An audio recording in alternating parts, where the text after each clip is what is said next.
segundo lugar, desde el esfuerzo de imaginar una nueva educación pública, simultáneamente mientras luchamos por reconstruir la patria.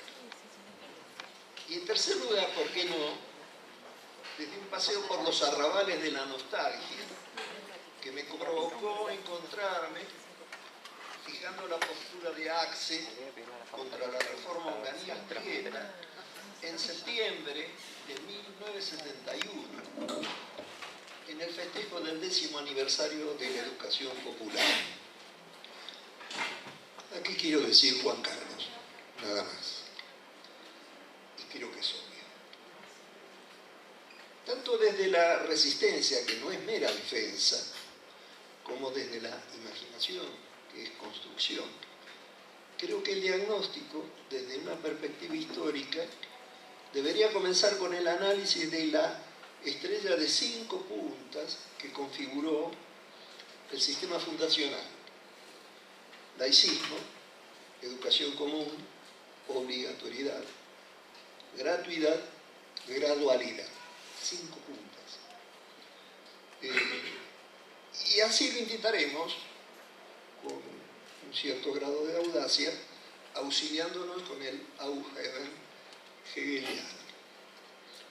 Además que audacia cabría alguna breve digresión señalando que lo que sigue formaba parte, ahora lo hemos extraído, y de esa extracción de ese documento original puede ser que se pierda algunas cuestiones.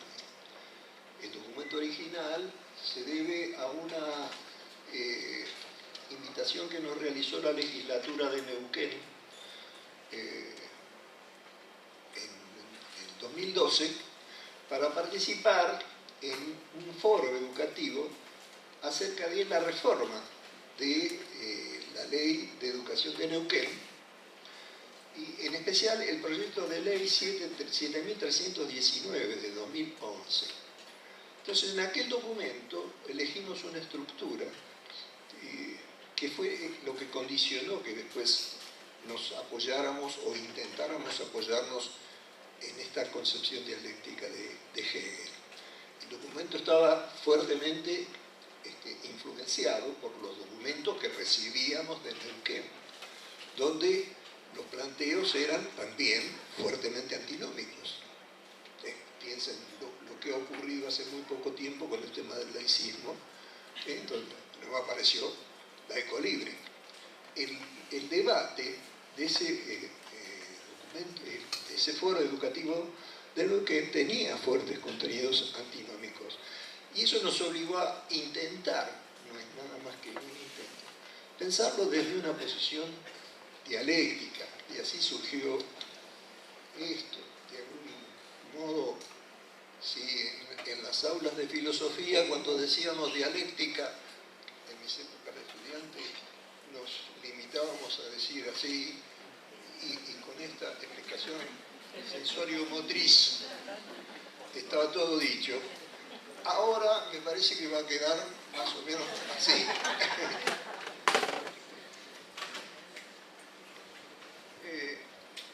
Arrancamos. Sobre el tema del laicismo.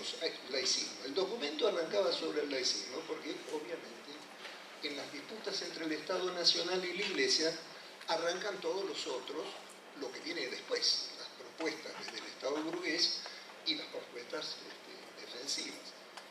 La disputa era sobre la discusión acerca de Althusser, decía, el aparato ideológico. Sobre el laicismo decíamos en aquel documento, en esos 3 momentos, que no son los 3 momentos de la sucesión tesis, antítesis, síntesis, como momentos sucesivos, sino de ese Aufheben, que es el verbo alemán que indica en 3 posiciones o 3 definiciones aparentemente contradictorias, pero que se dan todas simultáneamente. Es decir, cuando diga A, B, 3, A, primero, segundo, tercero, hay que pensarlo como 3 momentos, pero que están todos juntos. En ese sentido, lo de Hegel. Negar los aspectos de la polémica que impliquen retroceder a las disputas entre la Iglesia y el Estado como agentes antinómicos en la educación, en tanto saldo histórico heredado de las luchas entre las burguesías liberales y las concepciones eclesiásticas defensoras del activo régimen. Esta no es una lucha nuestra, es una lucha antigua. La recibimos por herencia en la medida en que la burguesía no logró llevar adelante sus propuestas respecto del tema de la neutralidad. De afirmar la neutralidad del Estado, a pesar de esto que acabamos de decir, y el laicismo sobre las diferencias de credo como tentativa homogeneizadora de ciudadanía modernizante que relega las creencias religiosas al ámbito de la familia y las instituciones de los diversos cultos. Y superar, alcanzar, colocar en otro nivel este debate decimonónico, generando instancias participativas de la comunidad, creyentes y no creyentes, en igualdad de estatus, con presidencia de las creencias religiosas particulares en el proyecto institucional de la escuela u otras formas de gobierno escolar. Sobre la educación común. Como consecuencia de esta discusión sobre la escuela laica, surge la propuesta de la educación común. Entonces, negar estructuras educativas heredadas del siglo XIX, donde la escuela común era destinada a las masas, mientras el Colegio Nacional y la universidad se reservaban a la formación de cuadros dirigentes de la élite. Afirmar las concepciones de la educación común y el acceso inclusivo de todos los sectores sociales al sistema educativo en todos sus niveles y modalidades.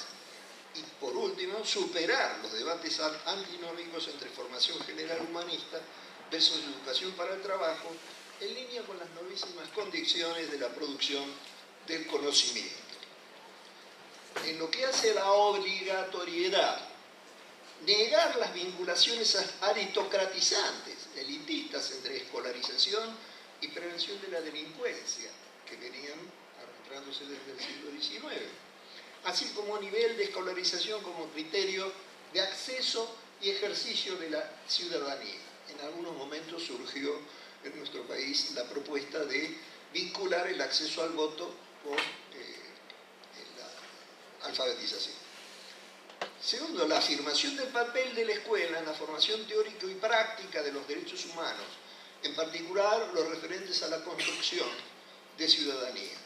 Y por último, la superación del enciclopedismo abstracto limitado a la mera inclusión de contenidos mediante la incorporación efectiva de los estudiantes, en especial en la escuela media, en prácticas adecuadas de participación directa en el gobierno escolar. En lo que hace a la gratuidad, negar la definición de la gratuidad limitada en sus alcances a la mera provisión estatal del edificio y maestro, tal como se entendía en nuestra ley 1420. Afirmar las experiencias históricas de la ampliación de los alcances de la gratuidad a la provisión de útiles escolares, computadoras, libros, etc., boleto estudiantil, servicios de alimentación y salud, garantizando el financiamiento. Y superar las propuestas de mero asistencialismo escolar para adoptar iniciativas y campañas del tipo, digo un ejemplo, simplemente de la asignación universal por hijo, entre otras.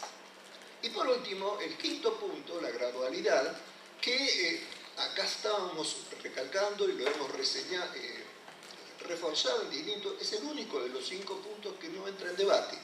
Si ustedes miran, observan el debate de la ley 1420 o el debate del Congreso de 1882, los 5 puntos, desde los 5 puntos, los otros 4 entran todos en discusión.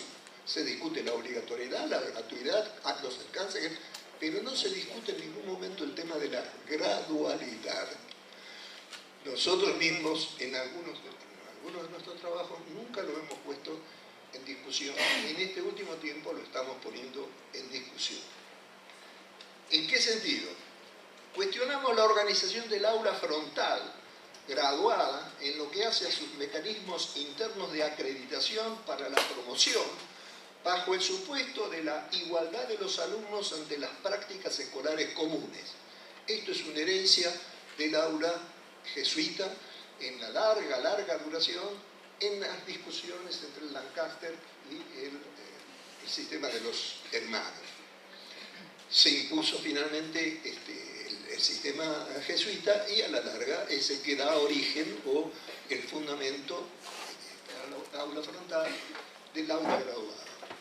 Afirmar la necesidad, segunda, de prácticas diferenciadas de organización en ciclos, especialmente en los primeros años de la escuela primaria y de la escuela secundaria, que compensen las desigualdades de origen social y familiar en el acceso a la cultura letrada. Y por último, superar el fracaso escolar consecuente y sus expresiones en la repetición, el desgranamiento y la deserción, mediante la adopción de formas variadas de recuperación del retraso, sin que ello implique la patologización generadora de guetos de repitientes. Y para garantizar estas propuestas que reclamarían el aumento del presupuesto educativo, valga repensar la falsa antinomia nación versus provincia desde esta misma tentativa de superación dialéctica de la fragmentación del sistema. Así, se impone recuperar, conservar las políticas estatales en favor de la educación pública con inclusión en función de la integración ciudadana y la identidad nacional, respetuosa de las diferencias regionales de género y de los pueblos originarios. B. Para ello, rechazar, suspender, tanto el centralismo basado en la histórica hegemonía portuaria porteña, como las formas pseudo-federativas que ocultan permanencias de estructuras cuasi feudales y sus consecuencias en la educación. Y C. Para alcanzar, superar articulaciones que no opongan la homogeneidad con la diversidad ni viceversa, sobre la base de lógicas equitativas de coparticipación federal de los recursos financieros que permitan garantizar la educación pública obligatoria en todo el país. Para lograrlo, y voy cerrando, se impone en estas circunstancias que estamos atravesando y desde la resistencia ahora, la unidad en un frente con todos los sectores populares que se oponen al proyecto neoliberal para lograr derrotarlo en las elecciones de octubre, lo que exigirá la apertura de ser unitarios por dos. La idea de frente comienza a levantarse como una propuesta compartida con diversos nombres. Sobre la marcha se irá definiendo, integrando y autodenominándose en el proceso de su propia construcción. Y aquí nuevamente estoy ingresando en una zona nostalgiosa, como decíamos al principio, de aquella referencia a la intervención en 1971 en nombre de Axel. Porque similares propuestas políticas levantábamos hacia los 70. Mientras tanto, aunque aclaramos que en ningún momento ni Axel, ni nosotros, ni yo en particular, habíamos propuesto desde esa nostalgia sustituir el futuro por el pasado. Los invito a quedarnos con la imagen de un encuentro donde solo quede fuera la antipatria, y lo dejo ahí. En todo caso, no nos pertenece esta regresión al pasado, es el gobierno que nos retrotrae muchos años atrás con sus políticas sociales. No será fácil, no será sencillo, pero solo hasta que finalmente lo logremos. Muchas gracias.